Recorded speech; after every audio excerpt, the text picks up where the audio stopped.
If you're new here, my name is Gabriela from Tulip Art Designs, and here I'm giving you watercolor sketching ideas, tips and tricks. How to get creative in your free time.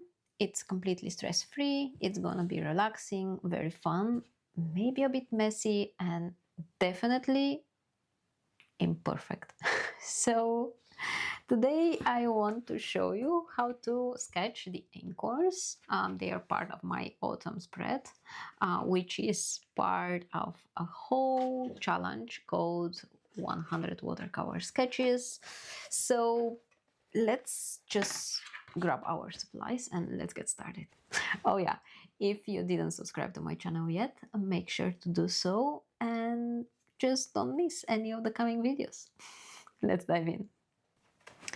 Okay, before we start, the supplies are the same like the previous times, but if you are new here, I have a sketchbook.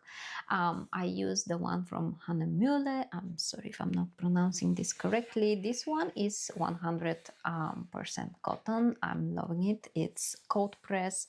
It has a small texture on the paper, so this I really love.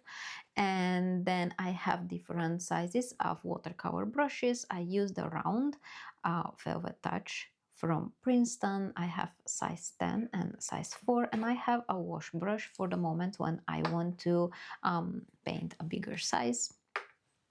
So I have watercolor paints. I just made this one by myself, selection of colors from my Merry Blue, and I set up my ceramic palette, which I use at home. You don't have to use my Merry Blue, but I really love this brand, so if you are interested, you can always check them out. I have a Jelly Roll pen and a Pigma Micron pen, size 02, and the important thing is that this is waterproof, so it will not bleed after you add watercolor on top of it. I have a towel, I have some water, and I have my heat gun to speed up the process, just because I don't like waiting for my watercolors to dry. I think that's everything. Today, as you saw on the intro, we are making some acorns, and I am just thinking now if I want to first do the watercolor or the ink part. So the traditional technique is to first ink my illustrations and then add watercolor. But last time I did the reverse watercolor technique, so maybe we can do the same now. I will use my size 10, but if you feel like it's a little bit bigger for you, you can use the smaller size. And then let's start with the leaf. I have a few leaves. So I will add first some water. And then I will throw in some paint. So we are going to use wet in wet technique. And I very often hear, oh, I don't know how much water I need to add. This is really out of my control. This technique, I can't really enjoy it. What's your key? The key is to focus on what's really in your control. And yes, it's not a lie that this technique is a little bit unpredictable. And let's focus on the thing that the paint goes where there is water. So that's everything we need to know. So everything I focus is to add water where I want to have some paint. And then I will start throwing in some paints, some colors, and I will let them just blend on the paper. I will not do lots of work. So I will just grab some green. I have my green gold here. I love it. I will just throw it in and then it will bleed. And I will enjoy how this paint moves around. I will not focus on the realistic view. I will not focus on the realistic details and stuff like this. it's all about having a little bit of fun. And now I took some light red.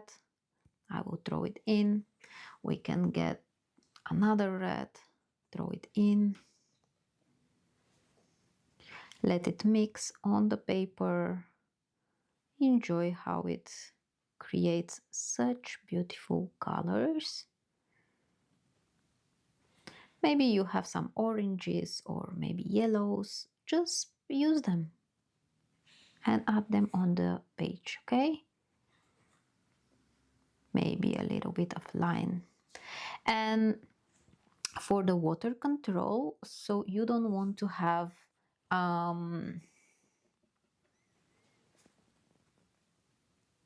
water pools on your paper. You can still have some moving paint, like when you turn it, that's also fine. But you know, it's not necessary to match the real colors. It's more important that we enjoy the wet in wet technique, and it's in our sketchbook or another piece of paper, okay? It can be on a loose sheet of paper, that's totally fine. But what I'm trying to make you do is to focus on the fun part.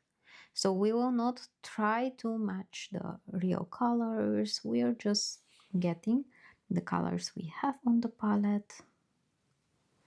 So I am adding water for my leaf, following my sketch. And if you turn the sketchbook and you see that there is a pool, then you can dry your brush and pick that extra water that you have there. Okay, then we grab some paint, we start throwing it in, then it bleeds in the water and it creates such nice colors. And like, look the movement of the paint. Isn't that relaxing? I don't know, for me it's very relaxing. And now, because I'm also talking, it's not that relaxing for me, but when I, you know, turn on some music and just doing it for myself, it really feels so nice. So maybe if it doesn't feel that relaxing while watching the tutorial, try to watch all the things I do during the video, and then turn it off. Maybe turn on some of your favorite music, or I don't know, grab your drink, like favorite drink, like coffee or tea, or whatever you like, maybe nice food, and enjoy the moment. So I start adding darker colors around the edges. We can also go in the middle for the veins. Maybe here. Just like this. I don't know. Just play with the colors. Don't try to mix them too much on the paper, because then it will create one even color. So let's try it one more time. We are adding water.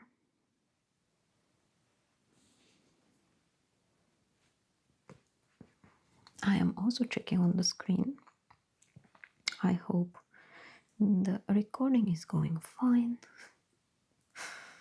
Would be nice if I have a company here taking care of the cameras, but that's okay. So I added water. If you feel like there's too much, we can dry the brush on the paper towel or the towel you have and pick that up. And then again, we grab some paint, and I am mixing here, I'm reactivating. You're not seeing my palette, so I'm reactivating here my golden green,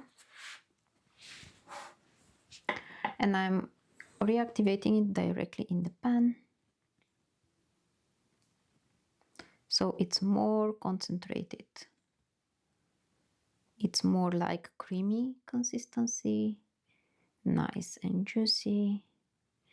And then I am adding it on the leaf. It bleeds and it has a very nice different values of the color. And then a little bit of light red.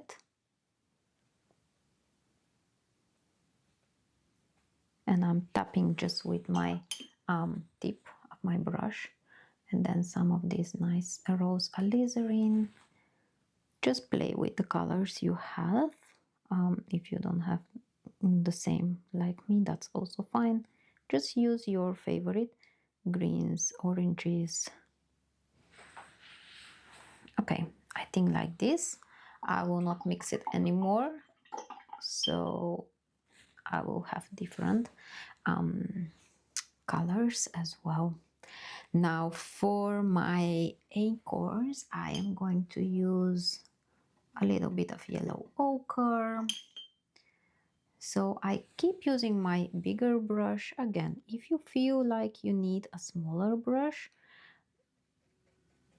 go for the small brush.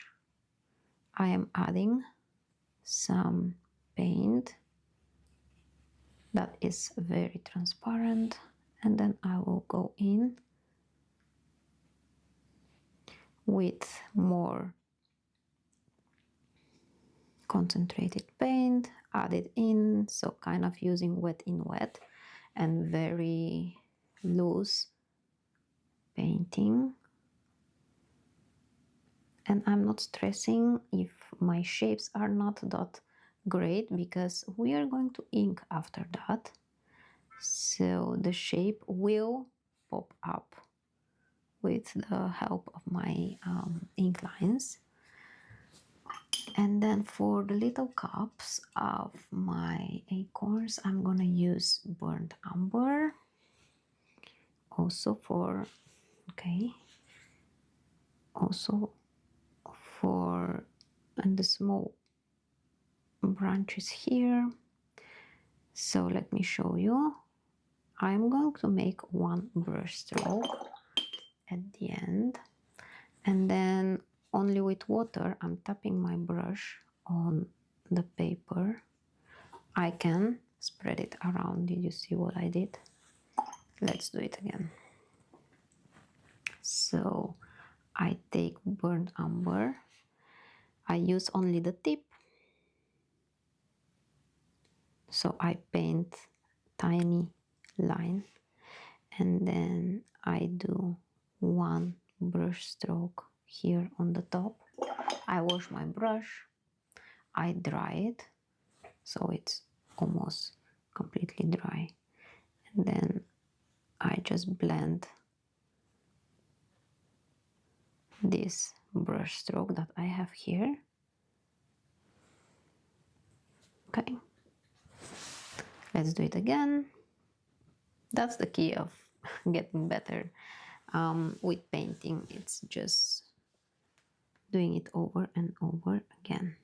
So one brush stroke,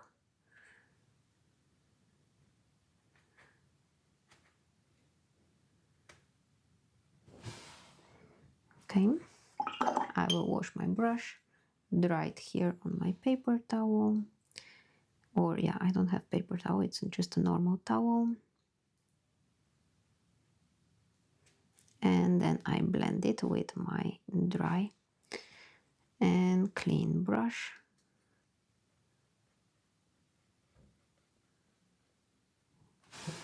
And the last one.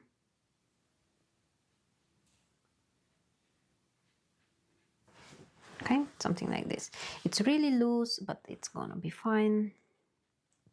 You can go back if you want to add some extra details, but I will keep it very loose and simple.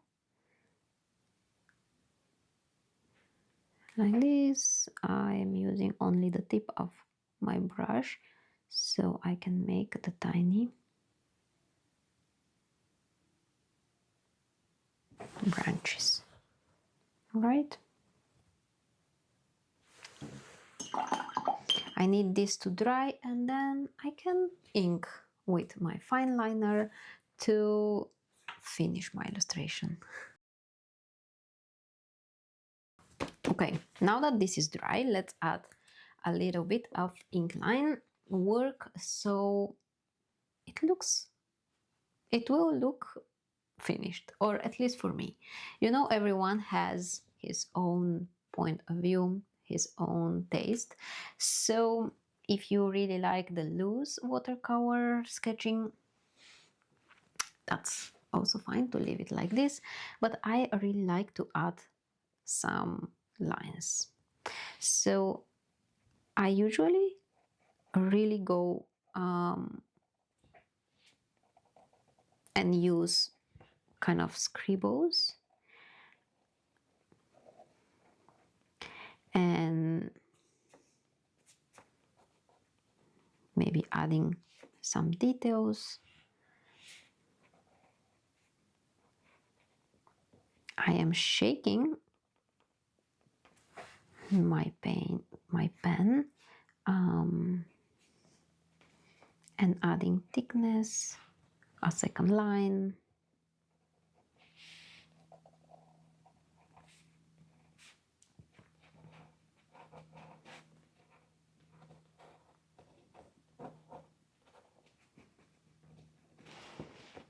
And because I really like quick and simple sketches, I just do it it's literally sketchy. I really love the sketchy style of my drawings. So I'm outlining the caps, if I can call them that. Adding a few dots for the little details. And then let's do the same with my leaves. I can add a middle vein, and you can see that I was lifting up my pen. So I'm giving different pressure to the pen for these different thicknesses.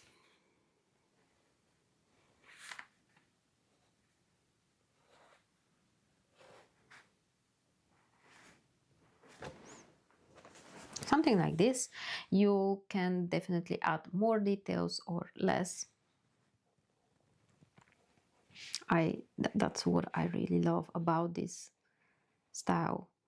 You can definitely choose the level of details you want to add, or maybe more shadows, or maybe more realistic details. It's all just up to you.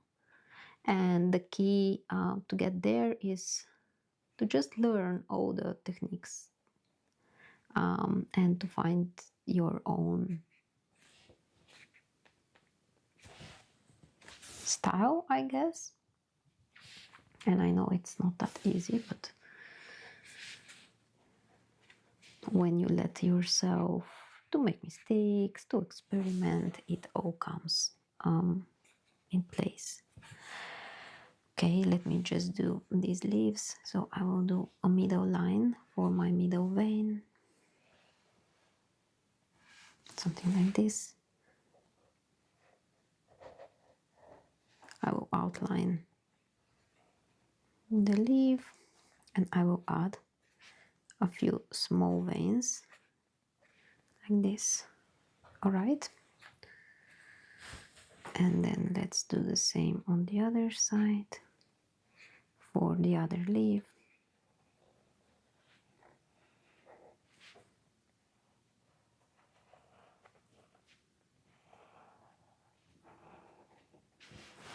And a few little veins.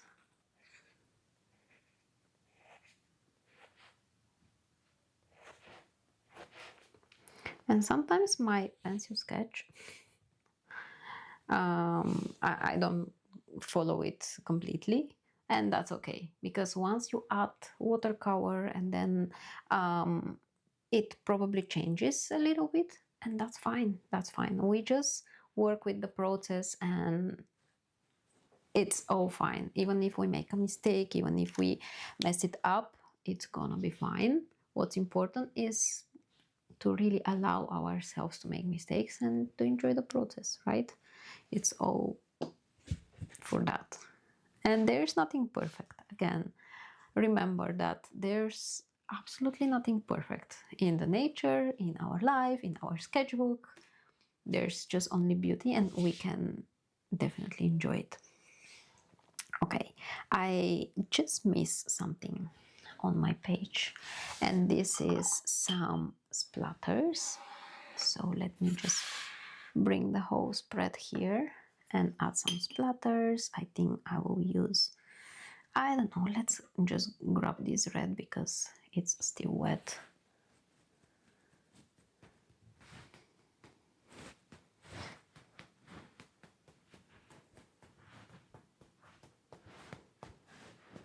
Okay, now this definitely looks finished. I will write my 2025 and I will call it done.